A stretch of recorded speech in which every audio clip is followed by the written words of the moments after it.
ಎಲ್ಲರಿಗೂ ನಮಸ್ಕಾರ ಬಂಧುಗಳೇ. ನಾವು ಹಲವಾರು ವಿಚಾರಗಳನ್ನು ಚರ್ಚೆ ಮಾಡ್ತಾ ಬಂದಿದ್ದೇವೆ. ಇಂದು ಸಹ ನಮ್ಮ ಜೀವನಕ್ಕೆ ಅವಶ್ಯಕವಾದಂತಹ ಒಂದು ಚಿಕಿತ್ಸಾ ವಿಧಾನವನ್ನು, ಅಂದರೆ ಟಿಪ್ಸ್, ನಮ್ಮ ಜೀವನಕ್ಕೆ ಈಗಿನ ಸಮಯಕ್ಕೆ ಈ ಸಂದರ್ಭದಲ್ಲಿ ನಮಗೆ ಉಪಯೋಗವಾಗುವಂತಹ ಒಂದು ಔಷಧಿಯ ಬಗ್ಗೆ ನಾನು ಹೇಳ್ತೇನೆ. ಏನಂದರೆ ಔಷಧಿ ಅಂದರೆ ಏನು? ಅದೇನು ನೀವು ದೂರ ಹುಡ್ಕೊಂಡು ಹೋಗಬೇಕಾಗಿಲ್ಲ. ನಿಮ್ಮ ಮನೆಯಲ್ಲಿ ನೀವು ಅಡಿಗೆಗಾಗಿ ಬಳಸುವಂತಹ ಒಂದು ವಸ್ತುವನ್ನು ಬಳಸಿ ನೀವು ಇವತ್ತು ನಿಮ್ಮ ಮನೆಯಲ್ಲಿ ಈಗ ಕಂಡುಬರುವಂತಹ ಒಂದು ರೋಗಕ್ಕೆ, ಅಂದರೆ ಸಾಮಾನ್ಯವಾಗಿ ಈ ಮಳೆಗಾಲ ಬಂತು, ಮಳೆ ಹೆಚ್ಚಾಯಿತು, ತಂಪಾಯಿತು, ಆವಾಗ ಏನು ಜ್ವರ ಬರಬಹುದು, ಕೆಮ್ಮು ಬರುತ್ತದೆ, ಕಫ ಕಟ್ಟುತ್ತೆ, ಕಫ ಹೆಚ್ಚಾಗುತ್ತೆ. ಯಾವುದೇ ಔಷಧಿ ತಗೊಂಡ್ರೂ ನಿಮ್ಮ ರೋಗ ಗುಣ ಆಗೋದಿಲ್ಲ. ಆವಾಗ ನಾವು ಏನು ಮಾಡಬೇಕು? ನಮಗೆ ಇಷ್ಟು ಔಷಧಿ ತಗೊಂಡು, ಎಷ್ಟೋ ಆಂಟಿಬಯೋಟಿಕ್ಸ್ ತಗೊಂಡು, ಆಂಟಿಬಯೋಟಿಕ್ಸಿಗೂ ಅದು ನಮ್ಮ ರೋಗ ಗುಣಪಡಿಸಲು ಸಾಧ್ಯವಾಗಲಿಲ್ಲ. ಕೆಮ್ತಾನೇ ಇರ್ತೀವಿ, ಕಫ ಹೋಗ್ತಾ ಇಲ್ಲ, ಎದೆಯಲ್ಲಿ ಕಟ್ಟಿಕೊಂಡು ಉಸಿರಾಟಕ್ಕೆ ತೊಂದರೆ, ಇಂತಹ ಸಮಸ್ಯೆ ಇದ್ದಾಗ ನಾವು ಏನು ಮಾಡಬಹುದು? ನಾವು ಮನೆಯಲ್ಲೇ ಸಿಗುವಂತಹ ವಸ್ತುಗಳಿಂದ ಯಾವ ರೀತಿಯ ಚಿಕಿತ್ಸೆಯನ್ನು ಮಾಡಬಹುದು ಎಂಬುದನ್ನು ತಿಳಿದುಕೊಳ್ಳೋಣ. ಅಂತಹ ಒಂದು ಔಷಧಿ, ಈ ಔಷಧಿ ಇದಕ್ಕೆ ಮಾತ್ರ ಅಲ್ಲ, ನಿಮ್ಮ ತಲೆ ಕೂದಲು ಬೆಳವಣಿಗೆಗೂ, ನಿಮ್ಮ ಹಲ್ಲು ನೋವಿಗೂ, ನಿಮ್ಮ ಒಸಡಿನ ರೋಗಗಳಿಗೂ ಸಹ ಈ ಒಂದು ಮೂಲಿಕೆ ಉಪಯೋಗಕ್ಕೆ ಬರುತ್ತೆ. ಅದನ್ನು ಯಾವ ರೀತಿ ಬಳಸಬೇಕೆಂಬುದನ್ನು ತಿಳಿದುಕೊಂಡಾಗಲೇ ನೀವು ಯಾವ ರೋಗಕ್ಕೆ ಯಾವ ರೀತಿ ಇದನ್ನು ಬಳಸ್ಕೋಬೇಕು. ಇದು ಅಡಿಗೆಗೆ ಬಳಸುವಂತಹ ಸಾಮಾನ್ಯವಾದಂತಹ ಒಂದು ವಸ್ತು. ಅದೇ ರೀತಿ ಅದಕ್ಕೆ ಸ್ವಲ್ಪ ನಮ್ಮ ಅಡುಗೆ ಮನೆಯಲ್ಲೇ ಇರುವಂಥ ಕೆಲವು ವಸ್ತುಗಳನ್ನು ಅದಕ್ಕೆ ಸೇರಿಸಬೇಕು. ಅದನ್ನು ಸೇರಿಸಿ ನಾವು ತಯಾರಿಸಿ ಅದನ್ನು ಬಳಸಿಕೊಂಡಾಗ ನಮ್ಮ ಕೆಮ್ಮು, ತಲೆನೋವು, ಕಫ, ಜ್ವರ ಎಲ್ಲವೂ ಕಂಟ್ರೋಲಿಗೆ ಬರುತ್ತದೆ.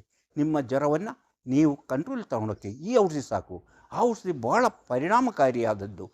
ನಿಮ್ಮ ಕೆಮ್ಮನ್ನು ಸಡನ್ನಾಗಿ ನಿಲ್ಲಿಸುವಂತಹ, ನಿಮ್ಮ ಕಫವನ್ನು ಕರಗಿ ಹೋಗುವಂತೆ ಮಾಡುವಂತಹ ಈ ಔಷಧಿಯ ಬಗ್ಗೆ ಇವತ್ತು ನಾವು ತಿಳಿದುಕೊಳ್ಳೋಣ. ಅದಕ್ಕಿಂತ ಮೊದಲು ಸುತ್ತಿ ಬರೋಣ, ದೇಶ ಸುತ್ತೋಣ, ಕೋಶ ಓದೋಣ, ಮನಸ್ಸಿನೊಳಗೆ ನುಗ್ಗಿ ನೋಡೋಣ. ಅದುವೇ ದಾರಿ ಮಾಣಿಯ ಟೈಮ್ಸು. ಸ್ವಾಗತ ನಿಮಗೆಲ್ಲರಿಗೂ ಸ್ವಾಗತ.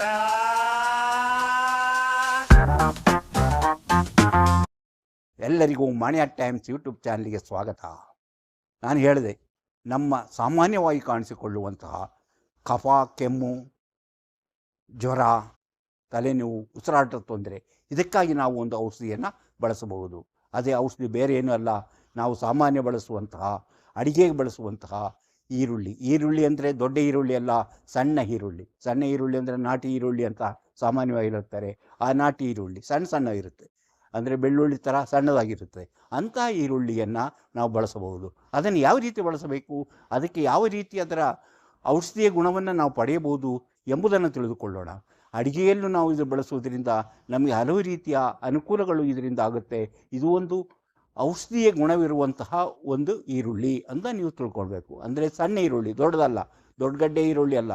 ಈ ಈರುಳ್ಳಿಯನ್ನು ಹೇಗೆ ಬಳಸಬೇಕು ಎಂಬುದನ್ನು ಇಂತಹ ವಿಚಾರಗಳನ್ನು ಹೊತ್ತು ಬರುತ್ತಿರುವಂತಹ ಮಾಣಿಯ ಟೈಮ್ಸ್ ಯೂಟ್ಯೂಬ್ ಚಾನಲನ್ನು ನೀವಿನ್ನೂ ಸಬ್ಸ್ಕ್ರೈಬ್ ಮಾಡಿಲ್ಲವಾದರೆ ಈಗಲೇ ಕೆಳಗೆ ಕಾಣುವ ಸಬ್ಸ್ಕ್ರೈಬ್ ಎಂದು ಬರೆದಿರುವಲ್ಲಿ ಒಮ್ಮೆ ಕ್ಲಿಕ್ ಮಾಡಿ ಸಾಕು, ನೀವು ಸಬ್ಸ್ಕ್ರೈಬ್ ಆಗ್ತೀರಿ. ಅದೇ ರೀತಿ ಪಕ್ಕದಲ್ಲಿ ಕಾಣುವ ಗಂಟೆಯ ಚಿಹ್ನೆಯನ್ನು ನೀವು ಒಮ್ಮೆ ಕ್ಲಿಕ್ ಮಾಡಿದರೆ ಮಾಣಿಯ ಟೈಮ್ಸ್ ಯೂಟ್ಯೂಬ್ ಚಾನಲ್ ಯಾವುದೇ ಹೊಸ ವಿಡಿಯೋ ಅಪ್ಲೋಡ್ ಆದ ಕೂಡಲೇ ನಿಮ್ಮ ಮೊಬೈಲ್ಗೆ ನೋಟಿಫಿಕೇಷನ್ ಬರುವುದರಿಂದ ನೀವು ಇಂಥ ವಿಚಾರಗಳನ್ನು ಹೆಚ್ಚು ತಿಳಿದುಕೊಂಡು ನಿಮ್ಮ ಜೀವನಕ್ಕೆ ಯಾವುದು ಅವಶ್ಯಕವೋ ಅದನ್ನು ಅಳವಡಿಸಿಕೊಂಡಾಗ ನೀವು ಜೀವನದಲ್ಲಿ ಅಭಿವೃದ್ಧಿ ಆಗ್ತೀರಿ, ಯಶಸ್ವಿಯಾಗುತ್ತೀರಿ, ಆರೋಗ್ಯವಾಗಿರಬಹುದು.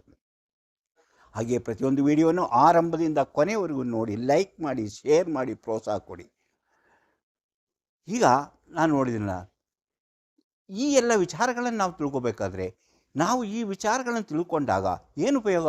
ನಮ್ಮ ಜೀವನದಲ್ಲಿ ನಮಗೆ ಸಾಮಾನ್ಯವಾಗಿ ಏನು ಬೇಕಾಗುತ್ತೋ ಅದರ ಉಪಯೋಗವನ್ನು ನಾವು ಪಡೆಯಲು ಸಾಧ್ಯ. ಹಾಗಾದರೆ ಇದನ್ನು ಪಡೆಯುವುದು ಹೇಗೆ? ನಾವು ಅಡಿಗೆಗಾಗಿ ಈ ಈರುಳ್ಳಿಯನ್ನು, ಅಂದರೆ ಚಿಕ್ಕ ಈರುಳ್ಳಿ, ನಾಟಿ ಈರುಳ್ಳಿಯನ್ನು ನಾವು ಬಳಸುತ್ತಾ ಬಂದಾಗ ನಮ್ಮ ಜೀರ್ಣಕ್ರಿಯೆಗಳಿಗೆ, ನಮ್ಮ ಹಾರ್ಟ್, ನಮ್ಮ ಹೃದಯಕ್ಕೆ ಸಂಬಂಧಿಸಿದ್ದು, ನಮ್ಮ ರಕ್ತ ಪರಿಚಲನೆಗೆ ಸಂಬಂಧಿಸಿದ್ದು, ನಮ್ಮ ರಕ್ತದಲ್ಲಿ ರಕ್ತ ಗಟ್ಟಿಯಾಗಿರುವುದು ಮುಂತಾದವುಗಳನ್ನು ಇದರಿಂದ ನಿಯಂತ್ರಿಸಲು ಸಾಧ್ಯ. ಅಂದರೆ ನಾವು ರೆಗ್ಯುಲರ್ ಆಗಿ ಈ ಈರುಳ್ಳಿಯನ್ನು ಬಳಸುತ್ತಾ ಬಂದಾಗ.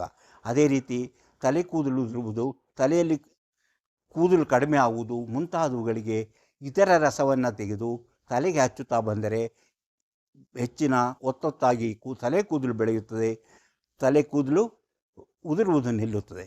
ಹಾಗೆ ನೋಡಿ, ನಿಮ್ಮ ಯಾವುದಾದರೂ ಒಂದು ರೀತಿಯಲ್ಲಿ ಹಲ್ಲು ನೋವು ಅಥವಾ ಒಸಡಿಗೆ ಆಗುವಂಥ ತೊಂದರೆಯನ್ನು ನಿವಾರಿಸಲು ಈ ಈರುಳ್ಳಿಯ ಕೆಲವು ಗೆಡ್ಡೆಗಳನ್ನು ತೆಗೆದು ಅದನ್ನು ಕ್ಲೀನ್ ಮಾಡಿ ಸ್ವಚ್ಛಗೊಳಿಸಬೇಕು.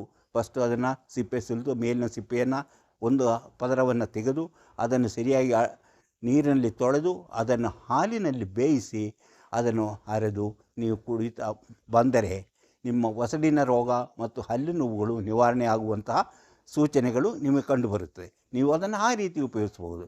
ಹಾಗಾದರೆ ನಾನು ಇವತ್ತು ಹೇಳುವುದು ಇದು ಯಾವುದೂ ಅಲ್ಲ, ಇಂಥ ವಿಷಯ ಅಲ್ಲ. ಇಂಥ ವಿಚಾರಗಳನ್ನು ಇನ್ನೂ ಉತ್ತಮವಾದಂತಹ ಸಾಮಾನ್ಯ ಹೆಚ್ಚು ಪರಿಣಾಮಕಾರಿಯಾದಂಥ ಒಂದು ವಿಧಾನವನ್ನು ನಿಮಗೆ ಹೇಳಬೇಕಂತಿದ್ದೇನೆ. ಯಾವುದದು? ಅದೇ ನಾನು ಮೊದಲು ಹೇಳಿದ್ದು. ಈ ಮಳೆಗಾಲ, ಈ ಚಳಿಗಾಲ, ಇಂತಹ ಸ್ಥಿತಿಯಲ್ಲಿ ನೆಗಡಿ, ಶೀತ ಮತ್ತು ಜ್ವರ ಬರುತ್ತೆ. ಆಮೇಲೆ ಕೆಮ್ಮು, ಕಫ ಇದರ ತೊಂದರೆಗಳು ಅನುಭವವಾಗುತ್ತದೆ. ಉಸಿರಾಟಕ್ಕೆ ತೊಂದರೆ ಆಗುತ್ತೆ. ಇಂಥ ಪರಿಸ್ಥಿತಿಯಲ್ಲಿ ನಾವು ಏನು ಮಾಡಬೇಕು? ಯಾವುದೇ ಆಂಟಿಬಯೋಟಿಕ್ಸ್ ತಗೊಂಡ್ರೂ ಸಹ ಗುಣವಾಗದೇ ಇದ್ದಾಗ ನಾವು ಈ ಈರುಳ್ಳಿಯ ಔಷಧಿಯನ್ನು ತಯಾರಿಸಬಹುದು. ಹೇಗೆ ತಯಾರಿಸೋದು? ಈರುಳ್ಳಿ ಔಷಧಿಯನ್ನು ತಯಾರಿಸೋದು ಸುಲಭ. ಒಂದು ಇಡಿಯಷ್ಟು, ಅಂದರೆ ಒಂದು ಕೈಗೆ ಸಿಗುವಷ್ಟು ಈರುಳ್ಳಿಯನ್ನು ತೆಗೆದು ಅದನ್ನು ಕ್ಲೀನಾಗಿ ಎಲ್ಲ ಸಿಪ್ಪೆಯನ್ನು ಬಿಡಿಸ್ಕೋಬೇಕು. ಸಿಪ್ಪೆ ಬಿಡಿಸೋದಂದರೆ ಅದರ ಮೇಲಿನ ಪದರವನ್ನು ತೆಗೆಯಬೇಕು. ಕೆಲವು ಈರುಳ್ಳಿಗಳ ಮೇಲೆ ಕಪ್ಪು ಗುರುತಿರುತ್ತೆ, ಅದು ಒಂಥರ ಫಂಗಸ್, ಅದನ್ನು ಸಹ ತೆಗಿಬೇಕಾಗುತ್ತೆ. ಅದನ್ನು ಈ ಬಿಡಿಸಿದ ಈರುಳ್ಳಿಯನ್ನು ಸರಿಯಾಗಿ ನೀರಿನಲ್ಲಿ ಹಾಕಿ ತೊಳೆಯಬೇಕು. ತೊಳೆದು ಅದರ ಮೇಲಿರುವಂಥ ಕಪ್ಪು ಗುರುತಿಗೆಲ್ಲ ಇದ್ದರೆ ಅದನ್ನೆಲ್ಲ ತೆಗೆದು, ಫಂಗಸ್ ಅದು ವಿಷಕಾರಕ ಅಥವಾ ನಂಜುಕಾರಕ ವಸ್ತು ಆಗಿರುವುದರಿಂದ ಅದನ್ನು ತೊಳಬೇಕು. ಹಾಗೆ ಅದನ್ನು ತೊಳೆದ ಮೇಲೆ ಅದನ್ನು ನಮ್ಮ ಕುಟಾಣಿ ಕಲ್ಲಿಗೆ ಹಾಕಿ ಅದನ್ನು ಜಜ್ಜಬೇಕು. ಜಜ್ಜಿ ತೆಗೆದು ಅದನ್ನು ಅದರಿಂದ ರಸವನ್ನು ಹಿಂಡಬೇಕು. ಇನ್ನು ಸರಿಯಾಗಿ ಜಜ್ಜಿಲ್ಲ ಅಂದರೆ ನೀವು ಮಿಕ್ಸಿಯಲ್ಲಿ ಹಾಕಿ ಅದನ್ನು ಅರಿಬಹುದು. ಅರಿದುಬಿಟ್ಟು ಅದನ್ನು ಸರಿಯಾಗಿ ಹಿಂಡಿ ಅದರ ರಸವನ್ನು ತೆಗೆಯಬೇಕು. ರಸವನ್ನು ತೆಗೆದು ರಸವನ್ನು ಸರಿಯಾದ ಒಳ್ಳೆಯ ಪಾತ್ರೆಗೆ ತೆಗಿಬೇಕು. ಕೆಟ್ಟ ಪಾತ್ರೆಗಳು ಸ್ವಚ್ಛವಾಗಿರಬೇಕು, ಶುಚಿಯಾದ ಪಾತ್ರೆಯಲ್ಲಿರಬೇಕು, ಎಲ್ಲವೂ ಶುಚಿಯಾಗಿರಬೇಕು. ಆದರೆ ಒಂದು ಮಾತು, ಈ ಈರುಳ್ಳಿಯನ್ನು ಜಜ್ಜುವಾಗ ಅಥವಾ ಮಿಕ್ಸಿಗೆ ಹಾಕುವಾಗ ನೀರನ್ನು ಬೆರೆಸಬಾರದು, ಸ್ವಲ್ಪವೂ ನೀರು ಬೆರೆಸಬಾರದು. ಈರುಳ್ಳಿ ಮಾತ್ರ ಜಜ್ಜಿ ಅದರ ರಸವನ್ನು ಹಿಂಡಿ ತೆಗಿಬೇಕು.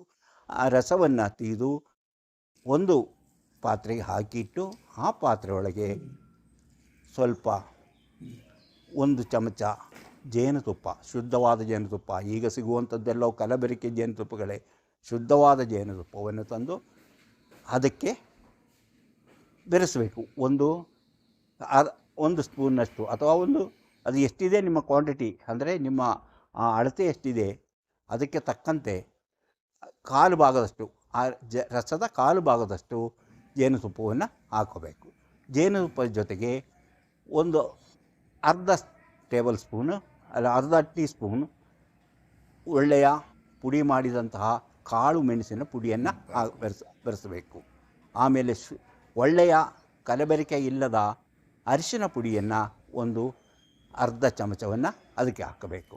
ಸರಿಯಾಗಿ ಇದನ್ನು ಕಲಸಿ ಅದನ್ನು ದಿನವೂ 3 ಹೊತ್ತು, ಬೆಳಿಗ್ಗೆ, ಮಧ್ಯಾಹ್ನ, ಸಾಯಂಕಾಲ ಒಂದೊಂದು ಟೀ ಸ್ಪೂನ್ ಅಷ್ಟು ಕುಡಿತಾ ಬಂದರೆ ನಿಮ್ಮ ಕೆಮ್ಮು ನಿಂತು ಹೋಗುತ್ತೆ. ಕೆಮ್ಮು ಕ್ರಮೇಣ ಕಡಿಮೆಯಾಗಿ ನಿಮ್ಮ ಕಫದ ತೊಂದರೆ ನಿವಾರಣೆ ಆಗುತ್ತೆ. ಕಫವು ಕರಗಿ ಹೋಗುವುದರಿಂದ ಕಫದ ತೊಂದರೆ ನಿವಾರಣೆ ಆಗುತ್ತೆ. ನಿಮಗೆ ಉಸಿರಾಟ ತೊಂದರೆಯು ನಿಂತು ಹೋಗುತ್ತದೆ. ಇದು ತುಂಬ ಪರಿಣಾಮಕಾರಿಯಾದಂಥ ಒಂದು ಔಷಧಿ. ಮಕ್ಕಳಿಗಾದರೆ ಅರ್ಧ ಟೀ ಸ್ಪೂನ್ ಮಾತ್ರ ಕೊಡಬೇಕು, 1 ಟೀ ಸ್ಪೂನ್ ಕೊಡೋಂಗಿಲ್ಲ. ಹೀಗೆ ಕೊಡ್ತಾ ಬಂದರೆ ಮಕ್ಕಳ ಇಂತಹ ಕೆಮ್ಮಿನ ತೊಂದರೆಯಾಗಲಿ, ಕಫದ ತೊಂದರೆಯಾಗಲಿ ಅಥವಾ ತಲೆನೋವಿನ ಉಸಿರಾಟದ ತೊಂದರೆಯಾಗಲಿ ನಿವಾರಣೆ ಆಗುತ್ತಾ ಎಂಬುದು ಅನುಭವಸ್ಥರ ಮಾತು. ಅಂದರೆ ಇದನ್ನು ಈ ರೀತಿ ನೀವು ಮಾಡ್ತಾ ಬಂದಾಗ, ಅಂದರೆ ಸಾಮಾನ್ಯವಾಗಿ ಜನಗಳಲ್ಲಿ ಕಂಡುಬರುವಂತಹ ಇಂತಹ ಸಮಸ್ಯೆಗಳಿಗೆ ಈರುಳ್ಳಿ ರಸ ತುಂಬ ಉತ್ತಮ ಪರಿಣಾಮಕಾರಿಯಾದಂತಹ ವಿಷಯ. ಇದರಲ್ಲಿ ಸೇರಬೇಕಾಗಿದ್ದು ಏನು? ಈರುಳ್ಳಿ ರಸ, ಇದು ಜೇನುತುಪ್ಪ, ಕಾಳು ಮೆಣಸಿನ ಪುಡಿ, ಅರಿಶಿನ ಪುಡಿ ಇಷ್ಟನ್ನು ಮಿಕ್ಸ್ ಮಾಡಿ ಒಂದು ಹೊತ್ತಿಗೆ 1 ಸ್ಪೂನ್ ಅದನ್ನು 3 ಹೊತ್ತು ತೆಗೆದುಕೊಳ್ಳುತ್ತಾ ಬರಬೇಕು. ಇದು ಕೆಮ್ಮು ಮತ್ತು ಕಫದ ತೊಂದರೆಗೆ ಅತ್ಯುತ್ತಮವಾದಂತಹ ಔಷಧಿ.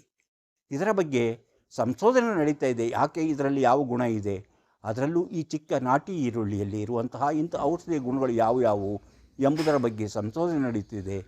ಆದರೆ ಅದರಿನ್ನೂ ಪೂರ್ಣವಾಗಿಲ್ಲ. ಅದರ ಬಗ್ಗೆ ಇನ್ನೂ ಸಂಶೋಧನೆ ನಡೀಬೇಕಾಗಿದೆ. ಇಂತಹ ಔಷಧಿಗಳು ಪ್ರತಿಯೊಬ್ಬ ಮನುಷ್ಯನ ಜೀವನದಲ್ಲೂ ಉಪಯೋಗಕ್ಕೆ ಬರುತ್ತೆ. ಅಂದರೆ ಆಪತ್ಕಾಲದಲ್ಲಿ ಇದು ಉಪಯೋಗಕ್ಕೆ ಬರುತ್ತೆ. ಅಂದರೆ ಯಾವುದೇ ಔಷಧಿ ನಮಗೆ ಪರಿಣಾಮಕಾರಿ ಆಗಿ ನಮ್ಮ ಈ ಸಮಸ್ಯೆಯನ್ನು ಪರಿಹರಿಸಲ್ವೋ ಅಂಥ ಸಮಯದಲ್ಲಿ ಡಾಕ್ಟರ್ ಬಳಿ ಹೋಗೋಕ್ಕೆ ಸಾಧ್ಯವಿಲ್ಲದೆ ಇರುವಂಥ ಸಮಯದಲ್ಲಿ ನಮ್ಮಲ್ಲೇ ಇರುವಂತಹ, ನಮ್ಮ ಅಡುಗೆ ಮನೆಯಲ್ಲೇ ಇರುವಂತಹ ಇಂತಹ ವಸ್ತುವನ್ನು ಬಳಸಿ ನಮ್ಮ ರೋಗವನ್ನು ನಿವಾರಿಸಿಕೊಳ್ಳುವುದು ನಾವು ಪ್ರಯತ್ನಿಸಬಹುದಾದ ಸುಲಭವಾದ ಒಂದು ವಿಧಾನ. ಅಂತಹ ಟಿಪ್ಸ್ಗಳು, ಇಂತಹ ಔಷಧಿಯ ಟಿಪ್ಸ್ಗಳು ನಮ್ಮ ಪಾರಂಪರಿಕವಾದಂತಹ ನಾಟಿ ಔಷಧಿಗಳ ಗುಂಪಿಗೆ ಸೇರುವಂತಹ ಇಂಥ ವಿಧಾನವು ಹೆಚ್ಚು ಜನರಿಗೆ ಉಪಯೋಗವಾಗುವಂತಹ ಒಂದು ವಿಧಾನವಾಗಿದೆ.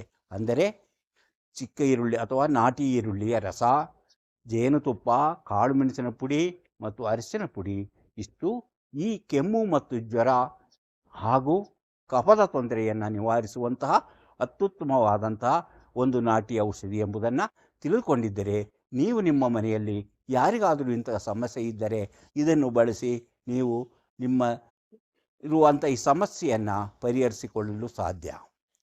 ಇಂತಹ ಹಲವಾರು ವಿಚಾರಗಳಿವೆ. ಅಂಥ ವಿಚಾರಗಳನ್ನು ಮುಂದಿನ ವಿಡಿಯೋಗಳಲ್ಲಿ ಹೇಳ್ತಾ ಹೋಗ್ತೇವೆ. ಈ ವಿಡಿಯೋ ನಿಮಗೆ ಇಷ್ಟವಾಗಿದ್ದರೆ ಈಗಲೇ ಲೈಕ್ ಮಾಡಿ, ಶೇರ್ ಮಾಡಿ, ಪ್ರೋತ್ಸಾಹ ಕೊಡಿ. ಅದೇ ರೀತಿ ನೀವು ಇನ್ನೂ ಮಾಣಿಯಾ ಟೈಮ್ಸ್ ಯೂಟ್ಯೂಬ್ ಚಾನಲನ್ನು ಸಬ್ಸ್ಕ್ರೈಬ್ ಮಾಡಿಲ್ಲವಾದರೆ ಈಗಲೇ ಕೆಳಗೆ ಕಾಣುವ ಸಬ್ಸ್ಕ್ರೈಬ್ ಎಂದು ಬರೆದಿರಲಿ ಒಮ್ಮೆ ಕ್ಲಿಕ್ ಮಾಡಿ ಸಾಕು, ನೀವು ಸಬ್ಸ್ಕ್ರೈಬ್ ಆಗ್ತೀರಿ. ಅದೇ ರೀತಿ ಪಕ್ಕದಲ್ಲಿ ಕಾಣುವ ಗಂಟೆಯ ಚಿಹ್ನೆಯನ್ನು ಒಮ್ಮೆ ನೀವು ಕ್ಲಿಕ್ ಮಾಡಿದರೆ ಮಾಣಿಯಾ ಟೈಮ್ಸ್ ಯೂಟ್ಯೂಬ್ ಚಾನಲ್ ಯಾವುದೇ ಹೊಸ ವೀಡಿಯೋ ಅಪ್ಲೋಡ್ ಆದ ಕೂಡಲೇ ನಿಮ್ಮ ಮೊಬೈಲ್ಗೆ ನೋಟಿಫಿಕೇಷನ್ ಬರುವುದರಿಂದ ನೀವು ಎಲ್ಲ ವೀಡಿಯೋಗಳನ್ನು ನೋಡಿ ಹೆಚ್ಚು ಹೆಚ್ಚು ವಿಷಯಗಳನ್ನು ತಿಳಿದುಕೊಂಡು ನಿಮ್ಮ ಜೀವನಕ್ಕೆ ಯಾವುದು ಅವಶ್ಯಕವೋ ಅದನ್ನು ಅಳವಡಿಸಿಕೊಂಡಾಗ ನೀವು ಜೀವನದಲ್ಲಿ ಅಭಿವೃದ್ಧಿ ಆಗ್ತೀರಿ, ಯಶಸ್ವಿಯಾಗುತ್ತೀರಿ, ಉತ್ತಮವಾದ ಆರೋಗ್ಯ ನಿಮ್ಮದಾಗುತ್ತದೆ. ಇಂತಹ ಮತ್ತೊಂದು ವಿಡಿಯೋದೊಂದಿಗೆ ಮತ್ತೆ ಬರುತ್ತೇನೆ. ಇಷ್ಟು ಹೊತ್ತು ಈ ವಿಡಿಯೋ ನೋಡಿದ ನಿಮಗೆಲ್ಲರಿಗೂ ಧನ್ಯವಾದ.